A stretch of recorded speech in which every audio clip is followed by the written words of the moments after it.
Salut à tous, donc bienvenue dans ce tuto sur comment créer un effet texte pyrogravé ainsi que des petites animations pour donner un style un peu introduction film. J'ai sélectionné un background un peu toile de jute. J'ai ensuite sélectionné trois logos différents en luminance. Donc je crée une nouvelle composition que j'appelle Master. Elle est en 1900 par 1080 et elle fait 20 secondes en durée. Peu importe la couleur du fond, ça nous intéresse peu. Je vais prendre ma texture de base qui est trop petite, je l'agrandis pour qu'elle dépasse la taille de ma composition. Ce que je vais faire pour l'animation caméra qui sera plus jolie, je vais de suite venir de manière aléatoire dessiner un masque autour de cette composition. C'est comme si je dessinais un parchemin. Je vais changer la couleur de la composition pour que ce soit sur un fond noir et qu'on voit le rendu. Là, et ce que je vais faire, c'est que je vais également mettre un contour progressif.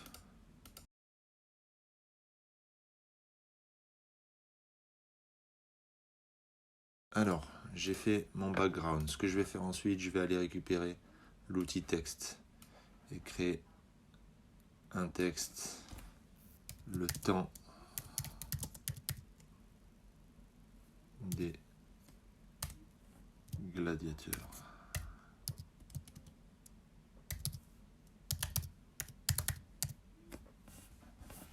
Alors, j'ai choisi moi une police Alex Brush parce que je trouve qu'elle fonctionne bien avec.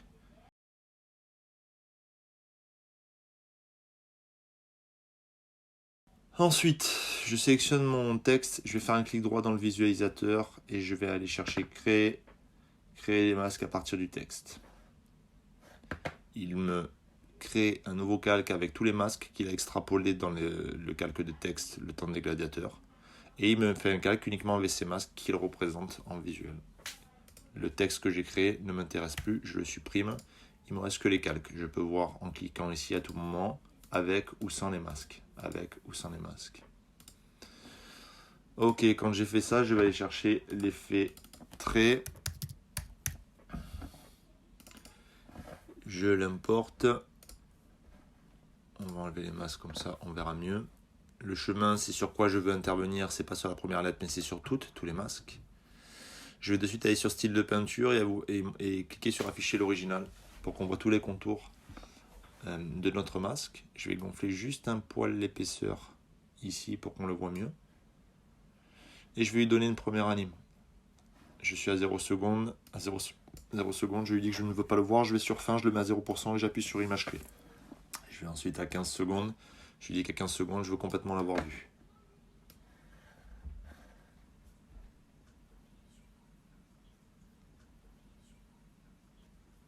Voilà pour la première anime. Je vais maintenant lui donner une teinte.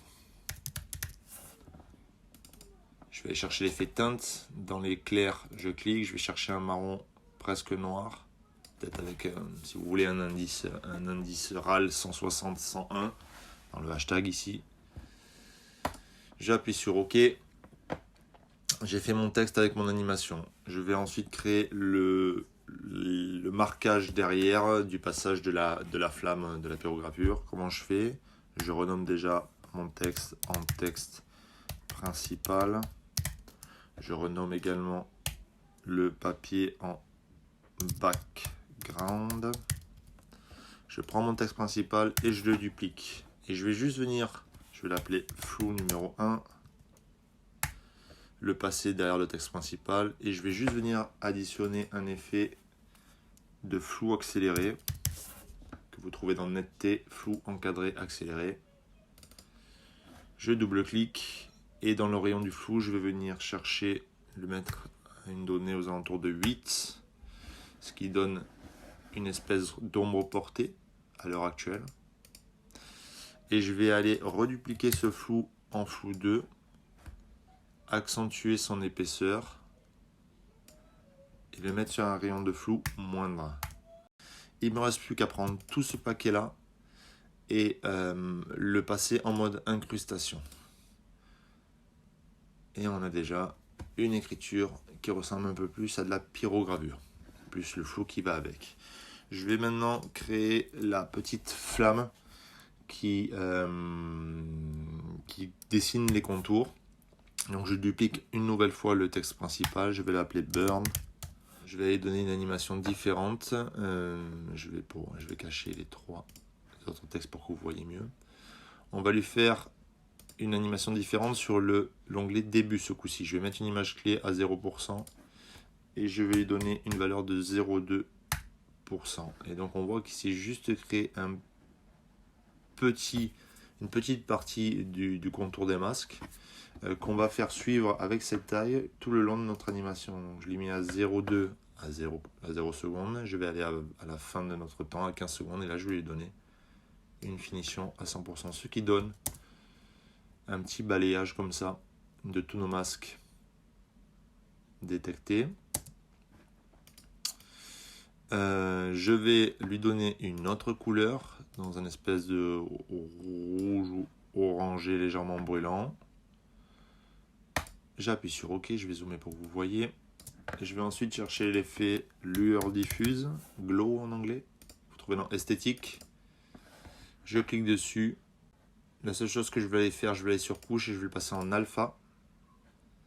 Ça donnera une variation de couleur entre le centre et les bords de notre petit trait.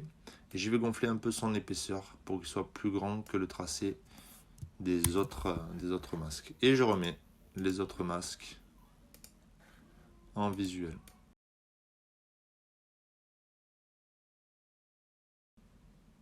Peut-être que ça mériterait d'être sur le burn, le décalage au départ, qui serait juste de un peu moins 0.15.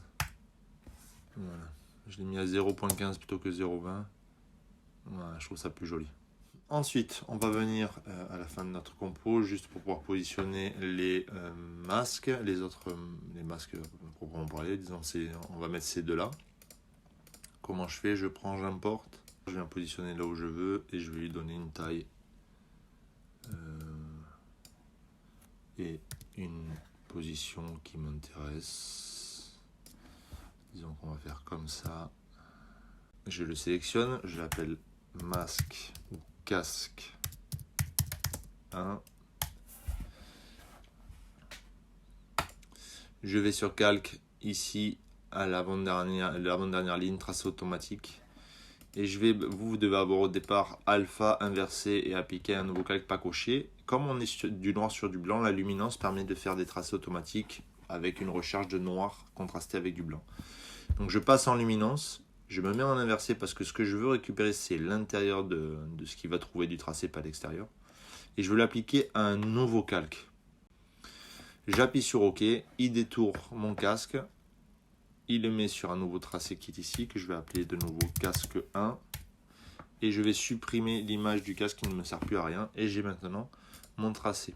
Il ne me reste plus qu'à faire la même manipulation que sur les textes, ou aller chercher dans les effets des textes principaux les deux effets déjà mis en place, sélectionner casque 1 et coller les effets. La seule chose qui va changer, c'est que les animations, elles ne seront pas prises en compte. Ce que je vais faire donc, c'est juste remodeler les animations. Je vais aller à 0 secondes, mettre une image clé sur fin à 0%, puis aller à 15 secondes, mettre une image clé à 100%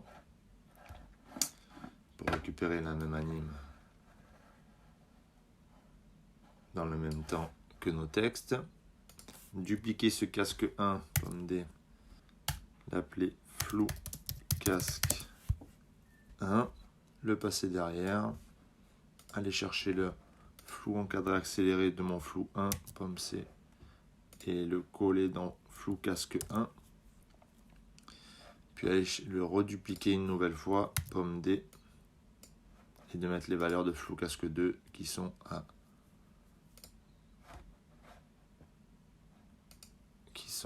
4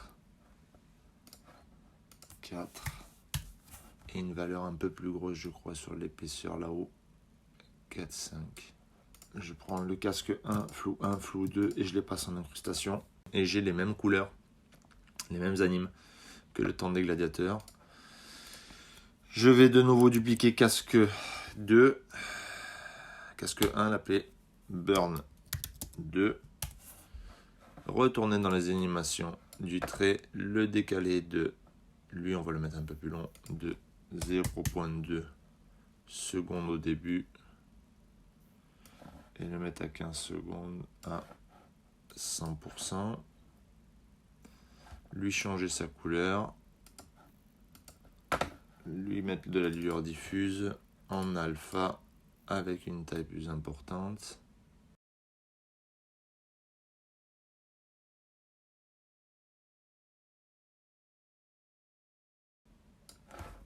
Ok. Je vais sur calque. Je vais sur tracé automatique, luminance inversée, appliquer un nouveau calque. Ok. Je supprime la photo. Lui par contre je vais d'abord le renommer casque 2. Aller sur casque 1. Récupérer les effets de casque 1. Les copier. Aller sur casque 2. Les coller.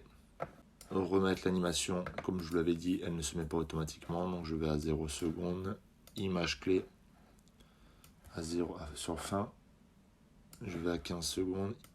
Image clé 100%. Image clé 100%. Dupliquer casque 1 et l'appeler flou casque 2. Non, flou casque 2.1. Non, l'appeler flou casque 3. Lui rajouter le flou encadré comme c'est 2 flou casque 1 pomme V. Le dupliquer, l'appeler flou casque 4, le passer derrière, prendre les valeurs de flou casque 2, on va mettre à 4,5 et 4 ici, les passer tous les trois en incrustation, dupliquer casque 2 pour l'appeler burn 3, aller à 0 secondes, changer le début pour 0.2, image clé, changer la couleur pour un rouge électrique, pour un rouge brûlant, pardon. Aller à 15 secondes. Le mettre à 100%. Rajouter la lueur diffuse. Le mettre en alpha. Voilà, nous avons l'animation de nos deux masques ainsi que notre texte. On va donc maintenant créer une caméra. Il faut savoir que la caméra ne fonctionne qu'avec des éléments qui sont en 3 dimensions. Donc je vais aller sélectionner tous mes éléments et appuyer sur les carrés de 3 dimensions, les passer tous en 3D. Et ce que je vais faire, c'est que je vais les sectoriser par élément pour que ça, en les précomposant pour que ça soit plus facile à visualiser. Donc burn 3, casque 2, flou casque 3, flou casque 4 sont une seule et même composition du casque de droite. Je le précompose et je l'appelle casque de droite. Je vérifie bien que tous les attributs sont transférés dans la nouvelle composition. J'appuie sur OK.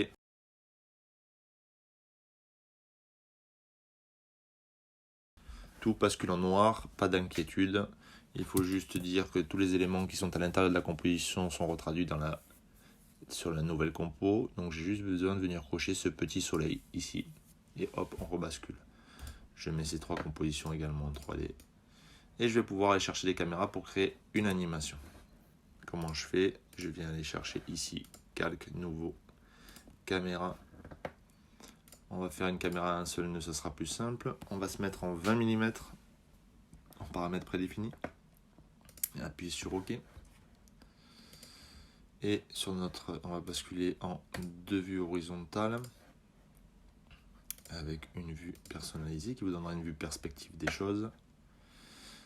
Donc, avec le raccourci clavier C, on peut naviguer sur les manières d'utiliser cette caméra. À gauche, vous allez avoir la possibilité de faire travailler ces outils pour voir le rendu des futurs mouvements. Donc, vous avez le Orbit qui vous permet d'avoir une version panoramique de visualisation. l'outil déplacement gauche-droite au bas et l'outil profondeur, j'avance et je recule. Là, je visualise et ici, je travaille. Je vais donner une courbe. Je vais surtout déjà avancer dans mon image ici. Lui donner une position dans ce type-là. Cette position me convient pour l'instant. Je vais se transformer, je mets un point d'animation sur position et orientation et je vais aller à, disons, 5, 10, 15, à 6 secondes. On va aller juste ici. Je vais donner un deuxième point, disons une rotation différente qui va venir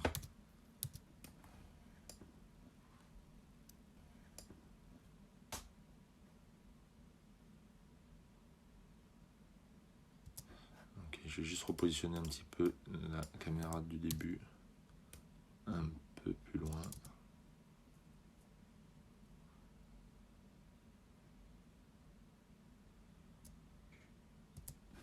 J'ai mon premier mouvement. Ce que je vais faire, c'est que je vais aller sur ma dernière image clé, me décaler avec commande et les flèches pour avancer d'une image et faire Shift, commande D pour couper la caméra. Et en créer une deuxième. Je vais rentrer, cette caméra 1 ne nous sert plus à rien puisque, enfin ne nous sert plus à rien, on ne la touchera plus pour l'instant. Je vais aller dans les paramètres de transformation de la caméra numéro 2, supprimer les images clés du préalable et en récupérer des nouvelles pour recommencer mon deuxième mouvement.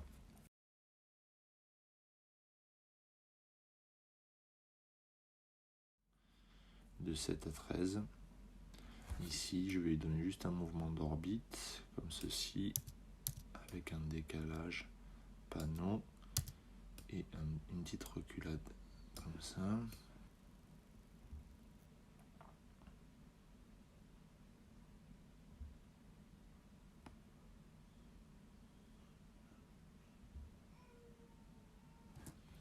Voilà pour ce deuxième.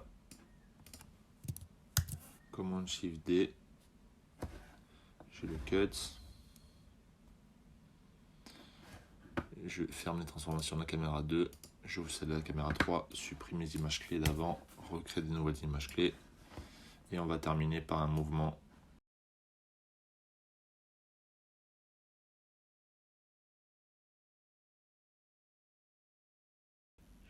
Et juste lui faire un mouvement arrière qui arrive jusqu'à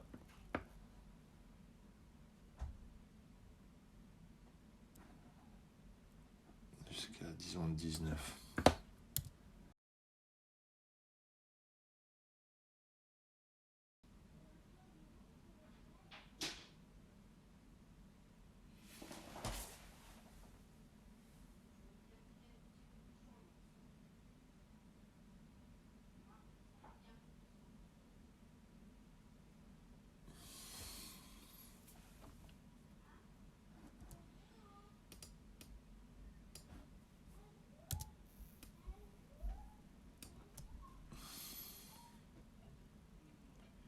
Ce qu'on peut faire, c'est sur la dernière, sélectionner les images clés, le mettre en lissage de vitesse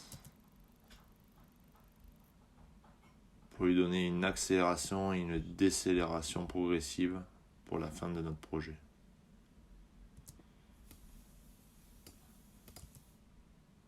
Et voilà, il ne vous reste plus qu'à exporter le projet